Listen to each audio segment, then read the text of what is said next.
Hello mga ka-printer, share ko lang sa inyo yung ginawa kong raffle box.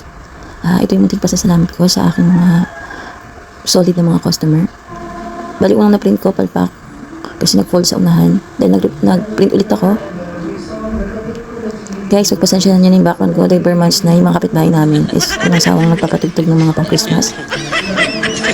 So yan, na-print ko na ng tama ang aming raffle pasasalamat. Online man yan or physical, basta maka-worth 100 pesos ka, meron kang free ticket. Ito na yung raffle ticket, and then ang draw na sa December 31. So, ayan na, ipiprint ko na rin yung mismong ticket. So, ayan yun. Simple lang, bali ginawa ko lang yan sa Canva. Then, naghanap lang ako ng box. So, marami kami available dito sa tindahan. Then, yan, idinikit ko lang dyan. Hanap lang ako ng magandang pwes ng paglalagyan ng sticker. So, ulitin ko yung mechanics namin sa lahat ng mag-order sa amin or bibili ng template. Maka-worth 100 kayo, pagsasama-samahin ko. Then, kapag naka-worth 100 na kayo, i-rewrite ko lang yung details nyo dun sa papel, sa raffle ticket, and then ihulog ko sa box. Para yun sa mga customer ko na sa online ko lang nakilala. Then, sa physical, marami naman din akong customer sa physical.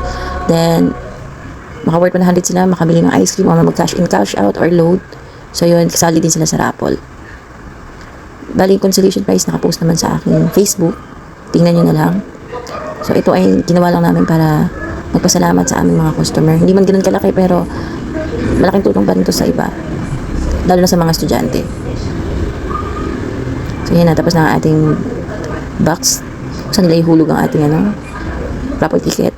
Then, yan, ginamitan ko ng cutter para dyan ihulog yung Ginawan ko ng butas para dyan ihulog yung raffle ticket.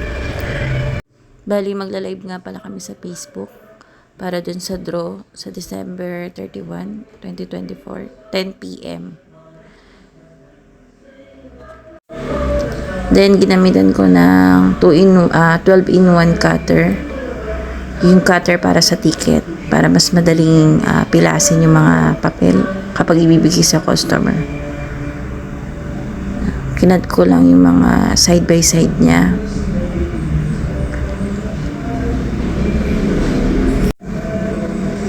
So, yan, matatapos ng ating raffle ticket. Bali, yung iba, tinapos ko na, hindi ko na pinakita sa video.